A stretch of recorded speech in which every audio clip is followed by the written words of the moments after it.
Kalau Nahdlatul Ulama ini tumbang, Pancasila saya jamin akan tumbang. Percayalah. Dan kalau Nahdlatul Ulama tumbang, organisasi-organisasi keagamaan lain juga akan ikut tumbang dan kemudian digerogoti oleh mereka satu persatu. Lalu kemudian kita semua akan terlibat dalam konflik-konflik yang tidak berkesudahan. Kalau hari ini mereka menyasar teman-teman dari kalangan Nahdien untuk berusaha direkrut oleh mereka karena mereka ingin memecah belah di antara tengah-tengah kita. Supaya apa? Supaya mereka bisa menguasai negara ini. Mereka mengatasnamakan habaib karena mereka tahu orang-orang Nahdien ini takdim setakdim-takdimnya secara luar biasa kepada para habaib. Saya pribadi ditipu oleh habaib berkali-kali tapi masih cium tangan. Ini saya ini. Saking takdimnya. Karena apa? Saya diajari oleh para ulama-ulama sepuh NU dari sejak kecil saya harus hormat kepada zuriyahnya Nabi. Sampai sekarang bapak saya ini pedagang besi tua. Ditipu berkali-kali oleh habaib yang menjadi makelar besi tua, tapi masih cium tangan kepada penipunya. Saking takdimnya kita. Yen besuk Maryang eman yen wonten grahana ning sasi srengenge kembar liu. Terus nih. Lintang alit gumlareng siti. Nang. Sawi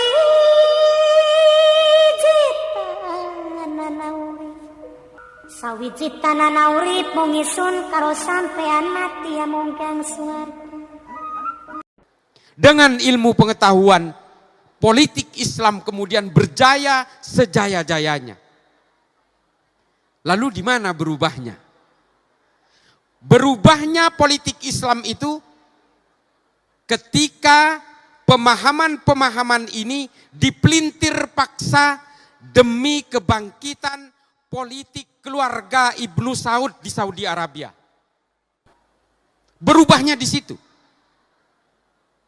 Yang kemudian kita kenal dengan ajaran-ajaran Salafi Wahabi hari ini. Islam kemudian identik dengan berbagai kekerasan.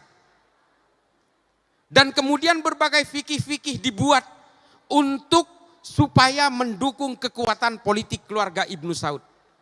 Ajaran-ajaran dari Ibnu Taimiyah dalam kitab Majmu' al-Fatawa dengan konsep al-wala wal-bara' kemudian dimodifikasi sedemikian rupa oleh Muhammad bin Abdul Wahab untuk dilaksanakan di Saudi demi konsumsi politiknya keluarga Ibnu Saud. Ini kan memang menjadi perdebatan kemudian.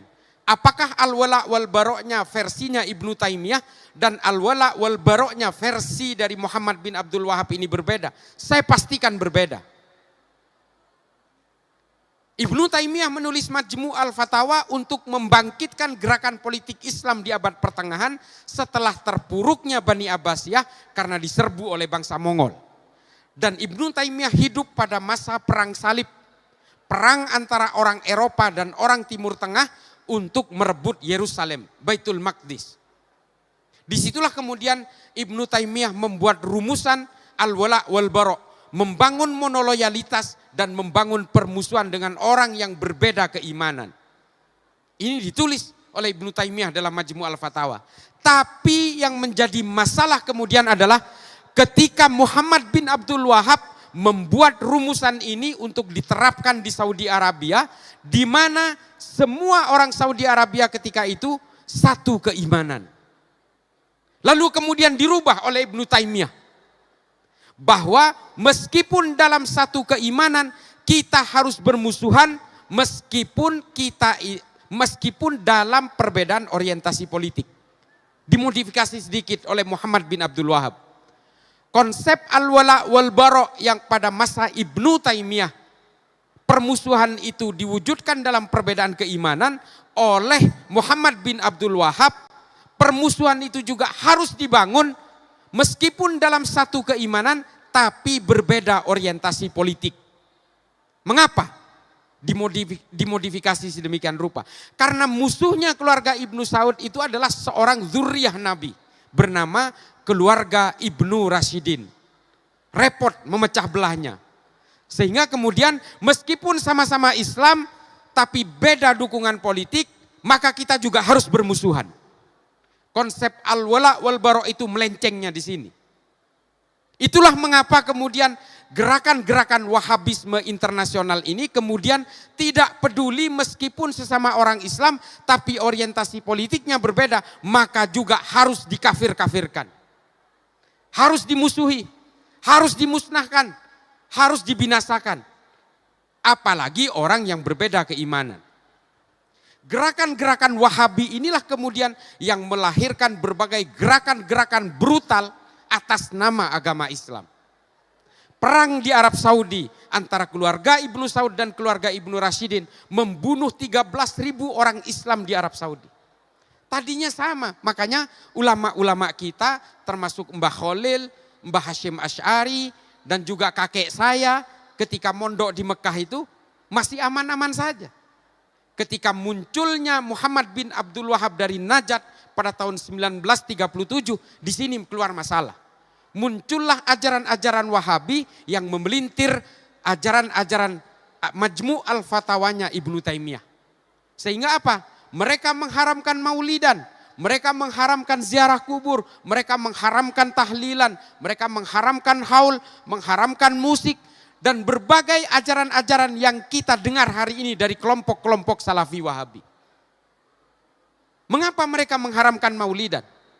Saya mau tanya, ada yang tahu alasannya? Alasannya kan cuma bid'ah.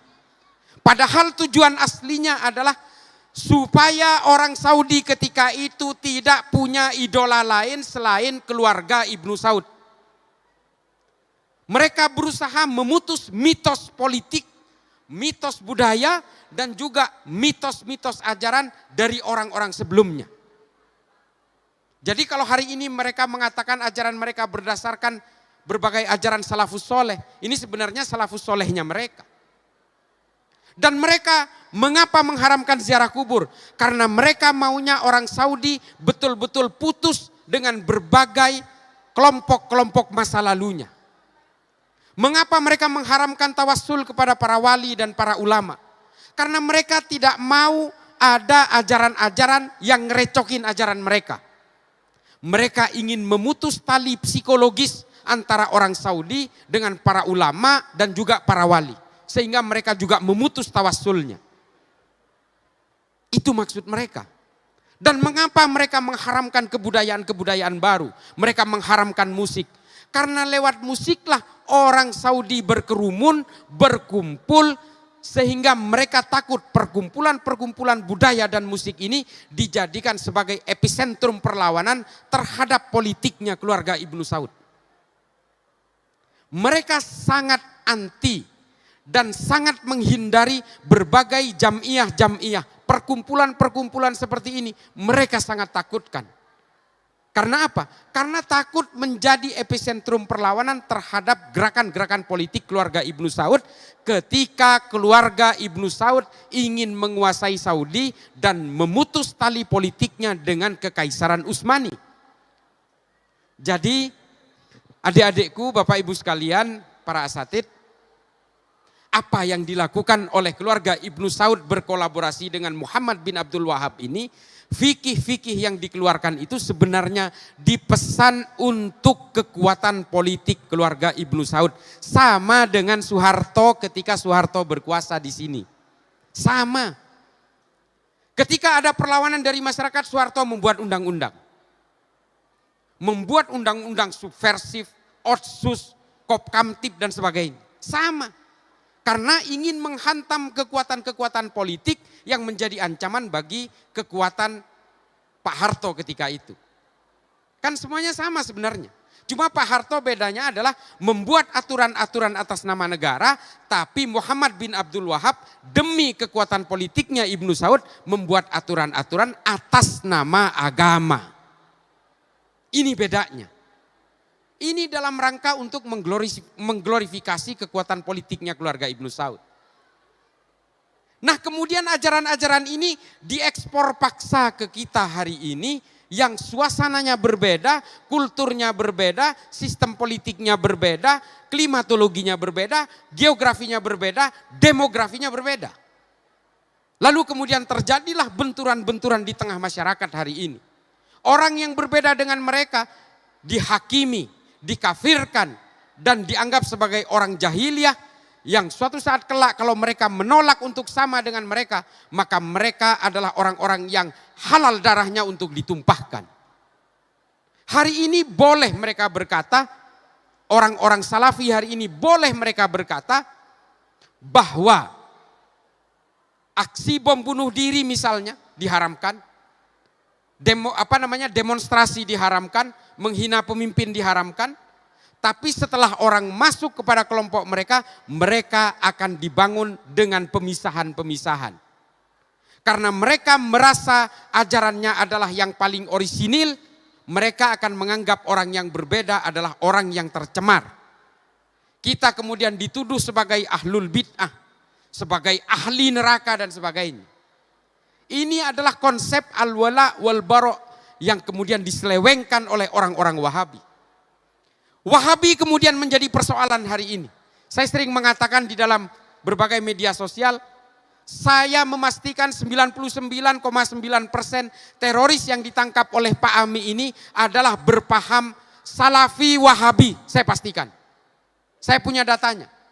Kalau ada yang membantah ini, silahkan daftar ke saya pertemukan langsung dengan terorisnya. Sama fikihnya, sama pemahamannya. Mengharamkan musik, iya. Mengharamkan tahlil, iya. Membenci orang yang berbeda, iya.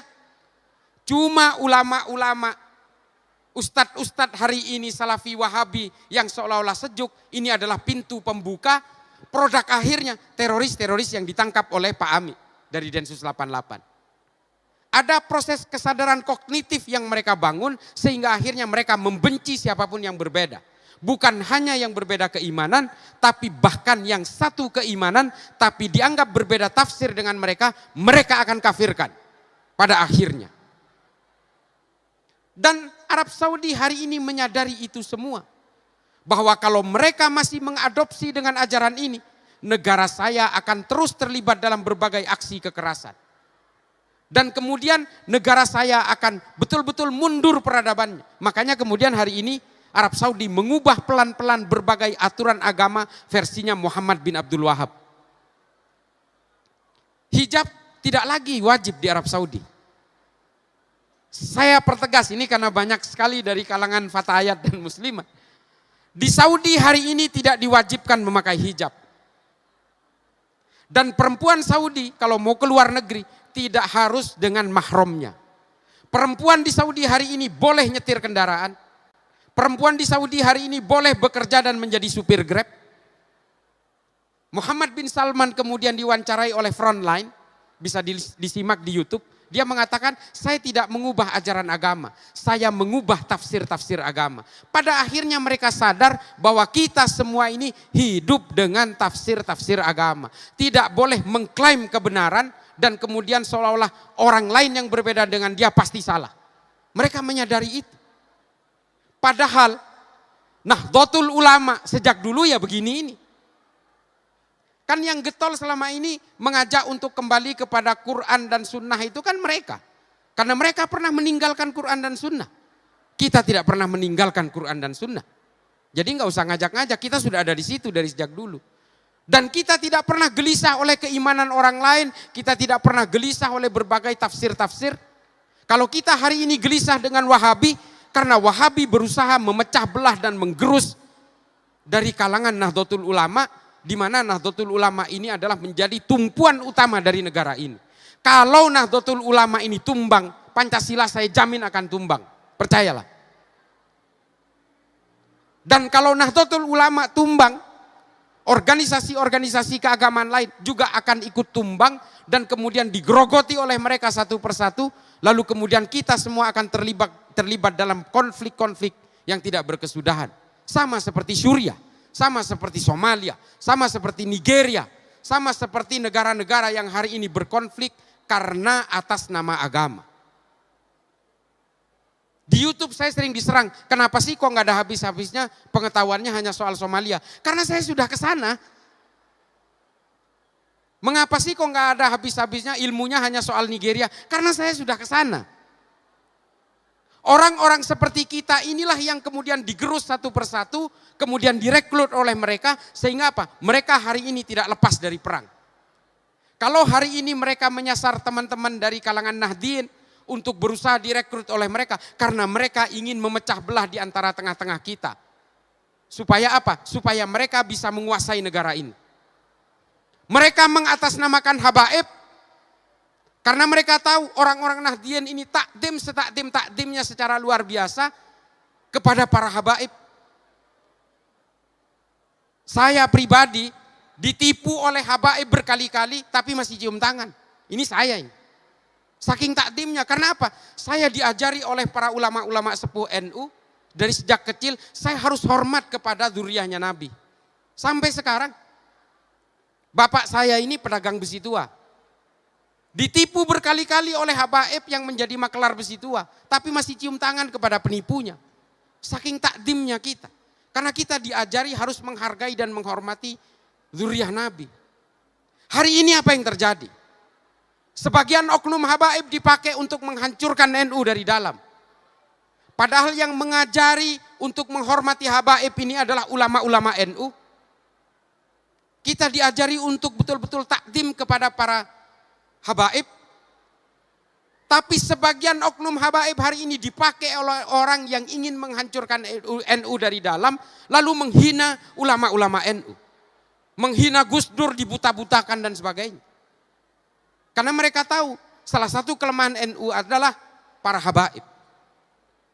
Dan hari ini kita betul-betul dibius oleh oknum-oknum yang mengatasnamakan habaib tapi menggerus orang NU satu persatu karena persoalan-persoalan politik. Lalu kemudian politik-politik kekerasan di dalam Islam ini kemudian menjadi masalah.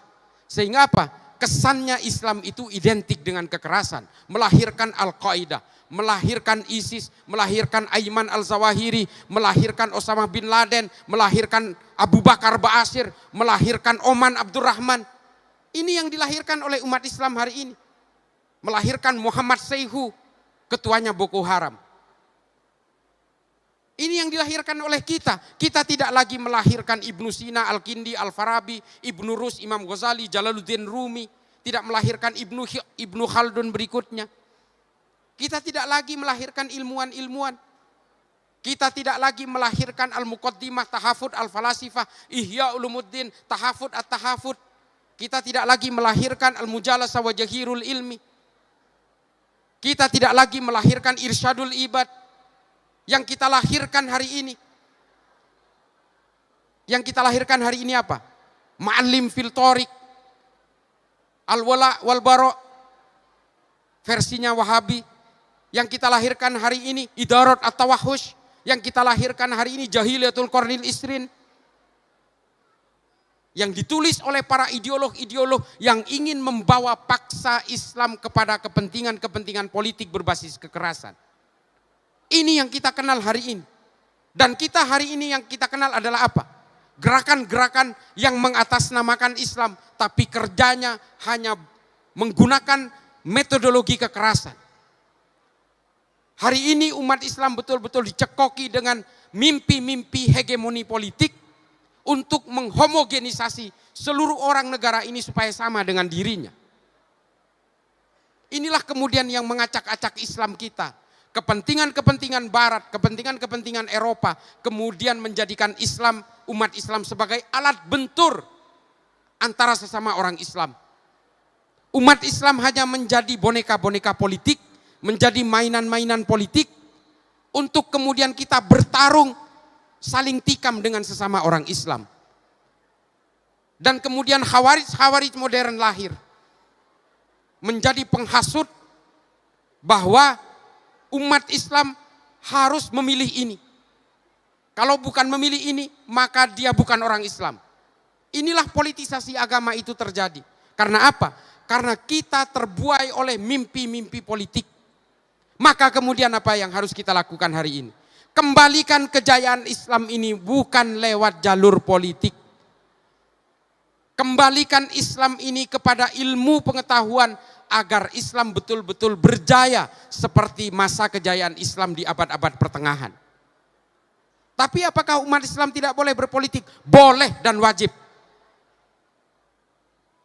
Supaya ruang-ruang politik ini tidak keluar dari jalur maqasidus syariah. Harus.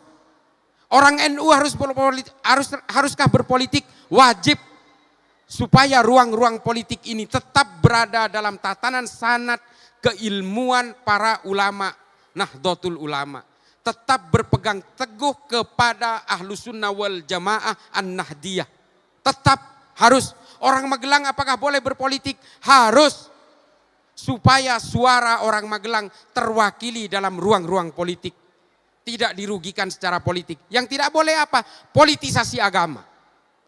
Politik identitas, politik agama boleh. Yang tidak boleh adalah politisasi identitas dan politisasi agama. Makanya Kiai Yusuf harus berpolitik. Harus masuk ke dalam firqah-firqah politik supaya apa? Supaya suara kita ini terwakili. Supaya ajaran-ajaran ulama kita itu tidak keluar, betul-betul ruang politik kita tidak keluar dari berbagai arahan para ulama-ulama terdahulu, dan ruang-ruang politik kita tidak keluar dari maqasidus syariah. Harus, adik-adik sekalian yang masih muda, silahkan berpolitik. Tapi jangan kemudian orang yang tidak memilih kalian dianggap orang yang bukan sepaham dengan kalian. Hari ini kan lagi lazim ini. Kalau tidak memilih capres ini, maka dia bukan dari golongan orang Islam. Lagi musim ini. Gak boleh seperti itu. Ini namanya memecah belah umat. Oleh karena itu, marilah kembalikan politik Islam ini ke dalam ilmu pengetahuan. Kiai Yusuf, kalau suatu saat menjadi top elit politisi, itu juga harus menggunakan ilmu pengetahuan. Harus. Masuklah ke jalur politik dengan ilmu pengetahuan. Dan berilmu pengetahuanlah di dalam politik. Ini harus. Kalau berpolitik dengan ilmu pengetahuan, insya Allah kita akan menjadi politisi yang lurus, memperjuangkan umat. Ini semua politik kita ini berubah ketika Muhammad bin Abdul Wahab melakukan glorifikasi gerakan politik di Arab Saudi.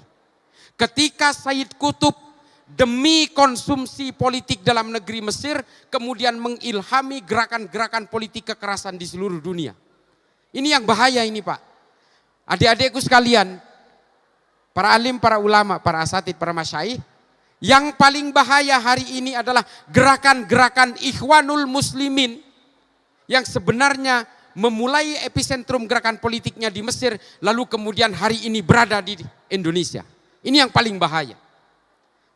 Karena ubudiahnya sama dengan kita. Yang namanya seorang ulama Hasan Al-Banna, pendiri Ikhwanul Muslimin ini sama seperti kita, tidak mengharamkan ziarah kubur. Mereka juga maulidan. Sama. Di sini ada ustadz juga yang seperti itu. Tapi kemudian menghalalkan bom bunuh diri, menghalalkan kekerasan-kekerasan demi ambisi politik. Antara Wahabi dan Ikhwanul Muslimin ini tujuan politiknya sama. Politik pan-islamisme, politik teokratis sama. Meskipun ubudiahnya berbeda. Orang Wahabi anti ziarah kubur, anti maulidan. Orang-orang Ikhwanul Muslimin menghalalkan ziarah kubur, menghalalkan maulidan. Tapi tujuan politiknya sama. Ingin menumbangkan Pancasila juga. Dengan berbagai metodologi takiyahnya. Takiyah itu bukan hanya orang Syiah yang bisa bertakiyah. Hari ini semua orang bisa bertakiyah. Kelompok-kelompok Wahabi juga bertakiyah, kelompok-kelompok Ikhwanul Muslimin bertakiyah, kelompok-kelompok sebagian oknum habaib juga bertakiyah. Jadi mohon kita pahami di sini, semua gerakan politik Islam, harokah keislaman kita, siasah Islam kita kemudian melenceng ketika dibelokkan oleh dua kelompok ini. Yang dua-duanya hari ini masuk ke negara kita dengan berbagai kelompok-kelompok dan metodologinya. Kelompok Wahabi, kelompok Salafi Wahabi dengan berbagai tipu dayanya berusaha menggerus kita satu persatu. Kelompok Ikhwanul Muslimin juga menggunakan metodologi yang sama. Lewat parpol, ada parpol hari ini yang betul-betul didirikan berdasarkan berbagai ajaran-ajaran dan cita-cita serta ideologinya Ikhwanul Muslimin. Ada di kita hari ini. 3 huruf nama partainya. Tidak perlu saya sebutlah nama partai ini, pokoknya 3 huruf aja. Nanti saya dituntut sama orang kalau menyebutkan bahwa ini adalah partainya PKS. Maaf.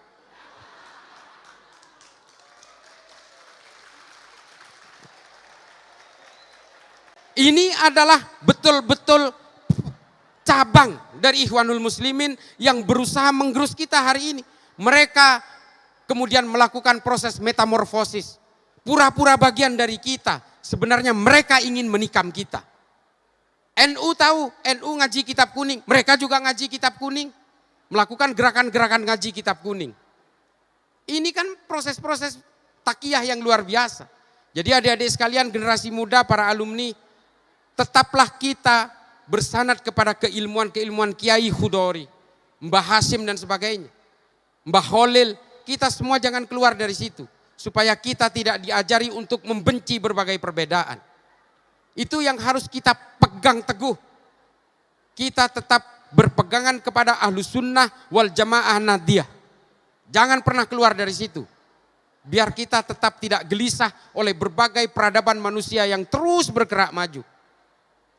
Jadi Bapak Ibu sekalian, adik-adikku, para alumni, apa yang saya sampaikan di sini adalah gambaran besar dari bagaimana berbagai ideologi transnasional hari ini yang berusaha menggerus dari kalangan Nahdien hari ini satu persatu. Madura, Pak, saya ini orang Madura. Di Madura yang namanya sesama Nahdien itu sudah saling tikam hanya gara-gara perbedaan orientasi politik. Gara-gara cebong kampret, gara-gara kadrun buzzer RP. Padahal ini sudah telah lama lewat. Inilah dampak politisasi agama. Ini yang harus kita pahami. Hanya gara-gara politisasi agama, Sunni dan Syiah bermusuhan 1500 tahun gak damai-damai hingga hari ini.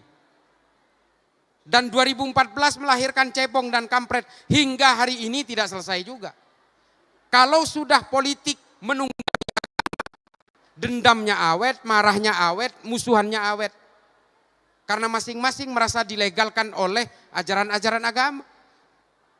Nah, oleh karena itu marilah kalangan Nahdien tetaplah kita berada dalam firqoh-firqoh politiknya kalangan Nahdien.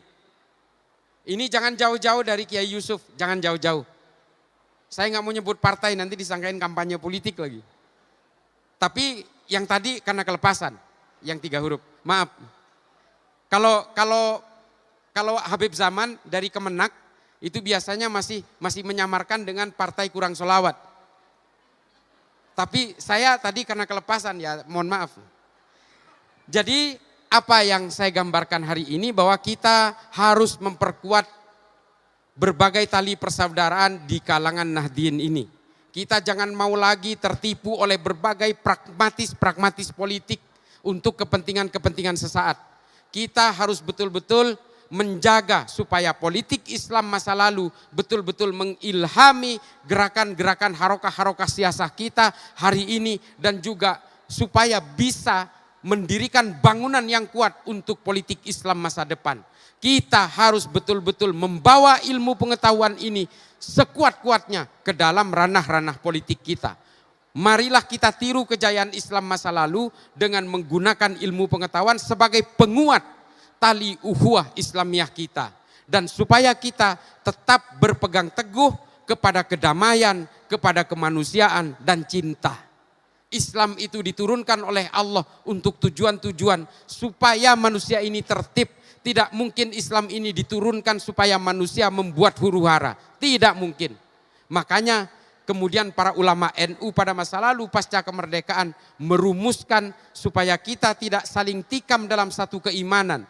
Supaya kita tidak saling tikam dalam sesama anak bangsa. Kemudian disepakati bahwa al-asobiyahnya Indonesia itu adalah Pancasila. Supaya kita tidak saling bacok-bacokan sesama orang Islam, sesama Nahdien.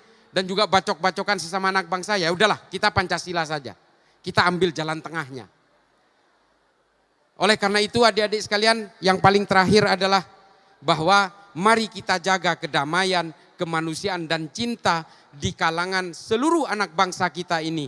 Jangan lagi kita terpengaruh oleh berbagai kepentingan-kepentingan politik yang sifatnya sektoral, yang sifatnya parsial, yang sifatnya betul-betul eksklusif. Kita harus berpolitik atas nama Islam dan atas nama negara, atas demi keutuhan negara kesatuan Republik Indonesia.